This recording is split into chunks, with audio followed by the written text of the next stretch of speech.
कल शाम को जब हमने देखा ये टेंट पूरा तहस नहस हो गया, आंधी तूफान इतनी आई, लेकिन अभी हम देख रहे हैं ये उससे ज़्यादा सुंदर दिख रहा है। तो इसके पीछे क्या कारण है?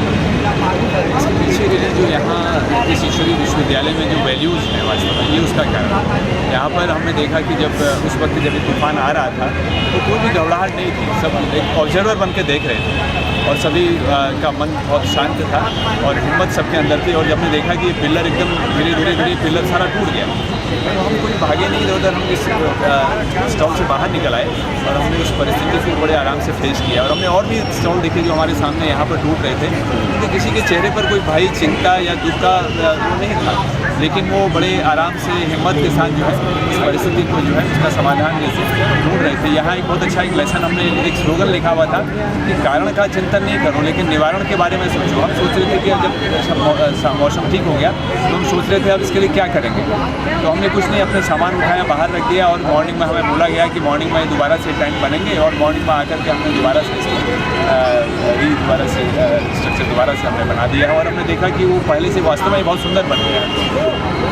बल्कि इतना भी हुआ, कल जब यहाँ पे इतना ये विनाश टाइप एक तरफ हो गया था तो सारा सामान हमें समेट करके एक तरफ रखा और रखने के बाद में फिर जो है जब सवेरे यहाँ पहुँचे तो सब सामान लगा हुआ था। रात भर जो है लोगों ने लेकर के यहाँ पे पूरा साफ किया और जो लोहे के पाइप थे वो ऐसे मुड़े हुए थे जैसे किसी ने ज़बरदस्ती गर्म करके मोड़ दिया, ऐसा मोड़ रखा था। तो उसमें देखो कि अगर दृढ़ निश्चय है परमात्मा के ऊपर तो सफलता तो हमारा जन्मसिद्ध अधिकार है, क्योंकि वो सर्वशक्तिवान है। तो ये एक बल, एक भरोसा अगर हमारे अंदर होगा तो ये परीक्षाएं तो हमारी आएंगी और परीक्षाएं आएंगी उसको हम पास करेंगे तो पास में दोनों होकर के उत्तीर्ण हो जाएंगे। तो ये हर एक दुनिया वालों के लिए भी और अनेकों के लिए भी एक सीख है। अगर हम एक दृढ़ता का हाथ पकड़ के परमात्मा शिव का हम याद रख सकेंगे तो सफलता हमारी ना हो, ये हो ही नहीं सकता।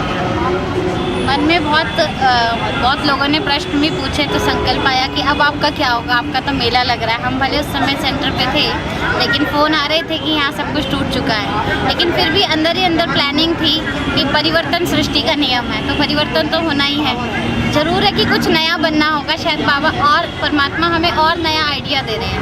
तो जब सुबह आए तो सारा सामान एकदम गठड़ियाँ बंधी हुई थी, लग रहा था फिर से सारा शुरुआत करनी है, लेकिन हिम्मत इतनी अच्छी थी जो ऐसा लग रहा था टेंट टूटा है, हिम्मत नहीं टूटी है। हिम्मत से सारे जुड़ गए और आधे घंटे के अंदर फिर से और ही सुंदर तैयार हुआ। और मैं खुद साक्षी हूँ यहाँ पर, जो फर्स्ट डे भी मैंने सजाया था सब भाई बहनों के साथ और आज फिर जब आई तो कई देखने वाले कहने लगे दीदी उस दिन से ज़्यादा अच्छा आज लग रहा है। तो शायद कुछ नया था जो होना ही था। इसी परिवर्तन को लेकर ये तूफान आया है, तो तूफान का भी थैंक्स करेंगे। अच्छा।